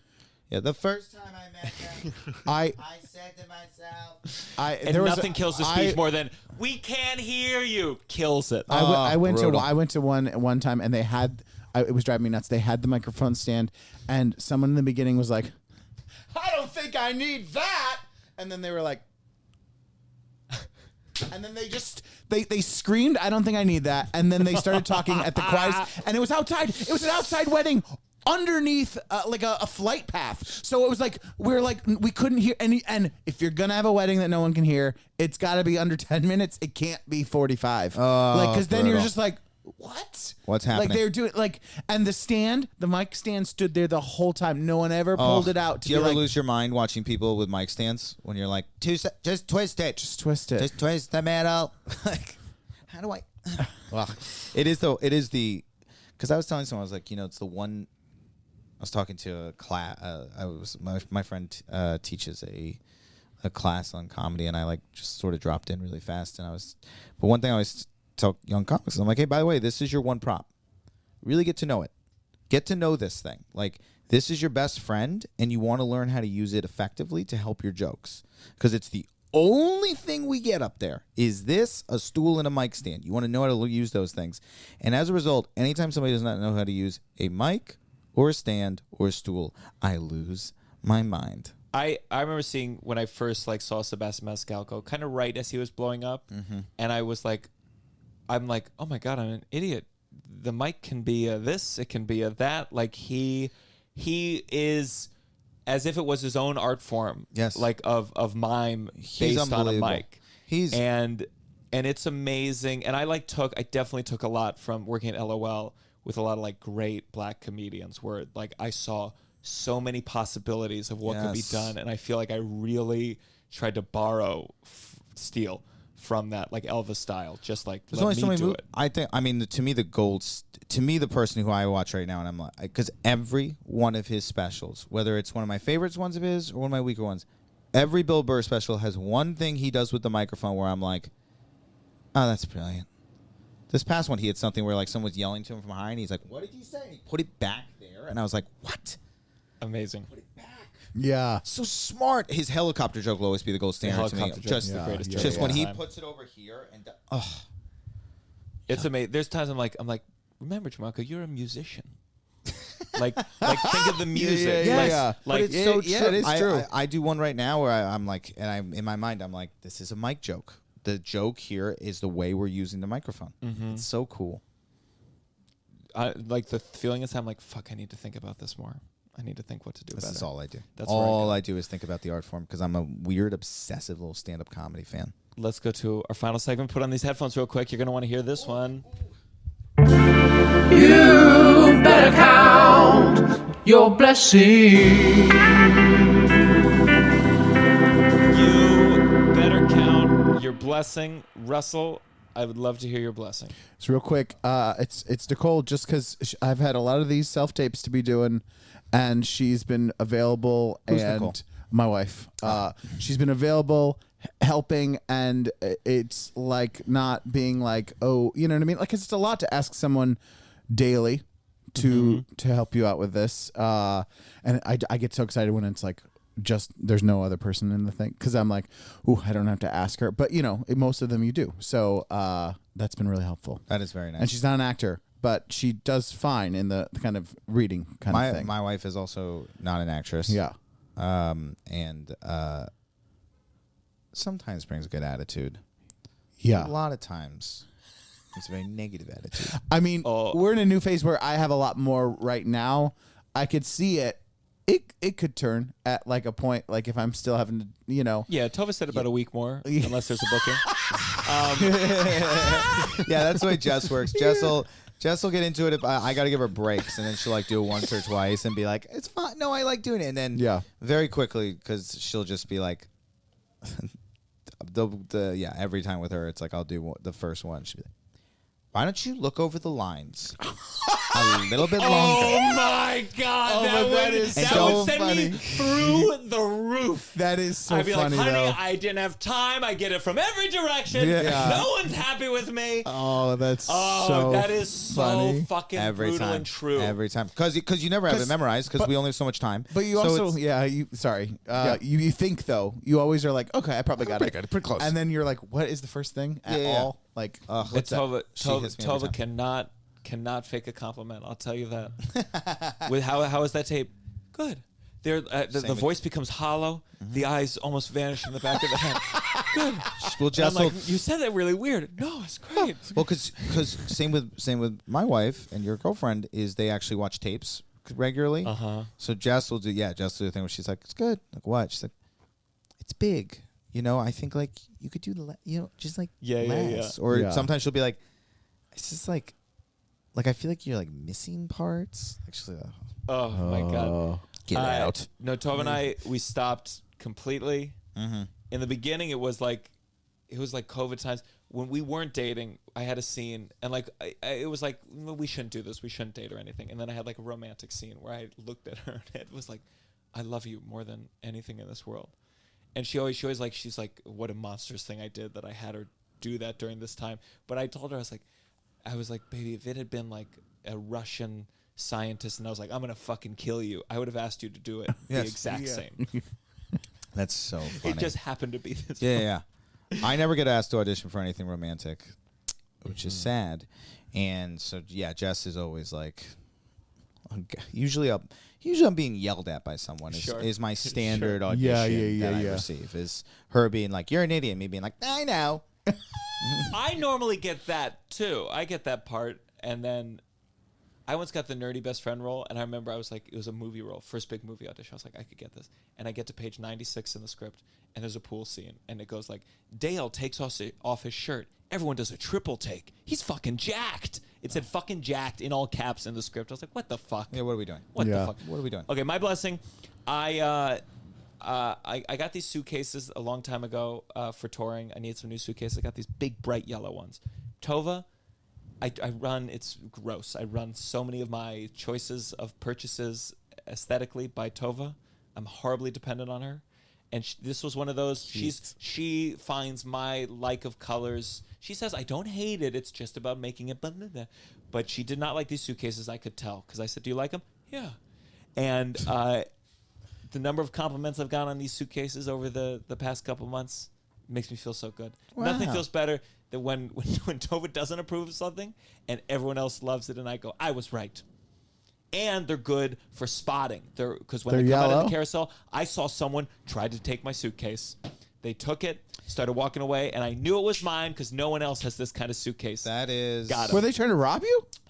I went up to them. They were kind of awkward, like, oh. And so I waited because I said, well, they must have a suitcase that is bright and yellow if they made this mistake. And they just kind of stayed there. And I stayed there for probably 25 minutes looking to kind of catch these thieves. And ultimately I decided, okay, I need to walk away. They were just going to rob you. I believe so because they got What a couple more suitcases. What a wild thing to rob the yellow suitcase. And Well, 'cause not I a get black scared. one. Stupid. Just take a I black know. one. Look, the It's- amount of times I see crimes committed where I'm like, you could have done it so much easier. You could. There's no reason to. I don't know if you're following this poker scandal right now, where this woman cheated, maybe potentially. She cheated on a live stream that a lot of people were watching, potentially, and it's like. But it's potentially, right? We don't know for sure. A person who was working for the video thing was caught taking some of her chips, and she seemingly didn't care or notice, and doesn't want to press charges on him. This is wild. Which feels a little bit more like a confirmation that something might have happened. Yeah. This cheating stuff is so. Did you see the fish one? No. Oh, it's We got weights and fish. It's an amazing fucking video where it seems to cut these guys who have been winning all these awards. There's someone didn't believe something was wrong, and this guy's cutting open the fish that they caught. They're filled with big fucking weights that they're just pulling out of the dead fish. Not just weights, fillets, like fish fillets from the grocery store that they, I guess, stuffed in the fish's mouth to make it weigh more so they win the prize. And there's this guy there with his head hung like this as people are like, he fucking cheated. Fuck it. This guy has won hundreds of thousands of dollars in his, over and they're his career. taking every fish, big weights out of it. It is the most caught I've ever seen a human. Wow. We talked. I on my podcast, which is all about sports stories. I mean, first off, I've never been more excited to talk about anything. Yeah, because it's some weeks it's a problem with a specific podcast. It's sometimes you're like, I don't know. Another football quarterback hit his football wife. players are kind of weird, And it was like this week I was like, that line, we got weights and fish. That's what he does when he pulls out the first one. We got weights, and everyone goes, ah! It's I'm gonna the have to funniest watch it. thing. I've been yelling, we got weights and fish everywhere I go. I can't stop yelling it. It's my favorite phrase. So do you have a blessing to end this thing out, Danny? Yes, I do. It's a sweet one. Everybody hang on. We're ready. But I have a special that is out right now called You Choose. It's on YouTube, and I'm very nervous about it and very hopeful people watch it. And when you put out a special, you spend a ton of money and you hire a publicist, but you also reach out to people to do their podcasts or shows. And some people are who you know very well, not responsive at all, seemingly the biggest inconvenience of all time. And it's very frustrating because you're like, hey, you get it. Yeah. Help me. Yeah. And then there are podcasts that I go on who are extremely accommodating, who want to help, who push it, who literally set up a special time to do it, and that is I'm very appreciative of that. So my blessing is you guys for doing this because it genuinely means a lot. And I do watch on the other side people just be like, yeah, I've known you for years, but we don't really do guests or like and it's like, all right, it's like it's fair. I've been very appreciative these like couple weeks of the people who have been like, yeah, of course we'll get you on. So I'm very and let me make clear, this was very inconvenient to do. I had so much fun though. But it was, you know, I mean, I was saying we had Ariel the other day, and I was saying there was like a feeling of like, I'm trying to, with the sketch team, one of our people is moving to LA. I'm in a period of like a certain kind of very regular function of my social life is changing, and I go like, I have to figure out with stand-up comedy, you know, people I want to spend time with, and you know, it's so hard as a comic. You're just on the road, and you get to this place where I said to someone, sometimes the most I see my comedy friends, the most time we spend together is, you know, taped up against a lamppost by a loony bin in Oklahoma City, and that's the only time we're together anymore. Is that they're this weekend and they're this weekend. So I feel like I've been trying to. Since we're in the sincere part of the podcast, just like be like, oh, who do I have good conversations with, who like loves stand up in the way that I love stand up, and so, you know, it was like, fuck, we've booked all this stuff, but I wanted to make sure that we made it happen, and I'm happy that you're here. That's a lot. And so you're plugging that. What's it called? Say it one more time for the listeners. It's called You Choose. It is an interactive comedy special. Sort of like a choose your own adventure. I would use the phrase choose your own adventure, but we don't use the phrase choose your own adventure because they do get upset if you use the phrase choose your own adventure. I would say it's a choose your own, and it is an adventure. Who gets upset? Is there the book's called come, Choose Your Own you know. Adventure will get upset if you use the phrase choose your own adventure. Have they been around since? Yes. My first choose your own adventure was Goosebumps. Of course, everybody's. It's Yeah. insane, but for the sake of argument, but it's a choose your own adventure, and but you just put it ellipses and it's yeah, okay. yeah, I think that's the word rule. But yes, but you get to pick my opinions throughout the entire special, and you hear that version That's of so it, so you great. get a completely unique experience. And there's a big thing at the end, and but yeah, I hope, please go watch it and enjoy it because it's really fun, and you know, an insane amount of time and energy went into something that we could not lose more money on if we tried. So the one thing we ask is just to watch it and tell someone because it really means a lot. Cool. Yes, and check out the special before that, 6 parts as well. It's also a great special. 6 parts is great. At Don't Tell Comedy, big fans. Don't Tell Comedy. Talking The to only them this week to see maybe, you know. you should. I know. I was almost going to do my special blessing on them, but they are. And then I was like, well, let me do it. But they. I mean, I pitched this thing like probably 3 or 4 times, and I literally call my reps. I was like, I can't. No one understands even what I'm saying. Yeah. Like the idea of choose your own. Like they're just like, what does that mean for a stand-up special? And these are the only people who were like, yeah, let's try to make this. Like without that, I mean, there's just no way it happens. So complicated. Russell, anything you want to plug?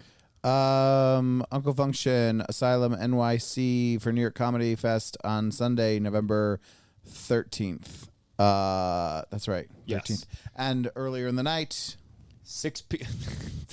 Oh, my segment now? Yeah. Okay, here's what we got. I'm going to be headlining Laugh Camp Comedy in St. Paul, Minnesota, November 4th and 5th. Then the weekend after, it's New York Comedy Festival. I really gotta fill these ones up. I will be headlining the Midnight Theater, November 10th, 7:30 p.m. Ooh, theater. It's a theater for New York Comedy Festival. 7:30 p.m. Jay Jordan will be opening for me. Oh, come on. It's going to be, if you go to see The Silver Lining, that's me working out new stuff. This is the old stuff. This is the stuff that's good. Polished. Where I don't trail off with, okay, never mind. And then it's a big week headlining Bananas in Hasbrook Heights, New Jersey, November 11th and 12th. And then November 13th, we have the live taping of the Downside podcast. November 13th, 6 p.m. to 7:30 p.m. It's going to be great. Last live one was fantastic. Come see that, and then go see Uncle Function after. Uncle Function after. And then I forgot, in the midst of all that, I will have the Silver Lining. This is the show that's $10, and you get to see me work out a bunch of cool new stuff with 2 guests that do really great stuff. I did once. You did it once. It was fantastic. November 6th, 8 p.m. to 9:30 at Sesh Comedy Club. Links to everything in the description. You're coming late then. We're just putting that together. Yeah. Okay. And you seem pumped about it. Yeah. So you're not gonna be in the first 4 or 5 things. Okay. Good to know. And remember, whether the rabbi removes your tattoos or you have no one to remove your tattoos, they will ultimately removed by the maggots when you die. This is the downside. 1, 2, 3. Negative.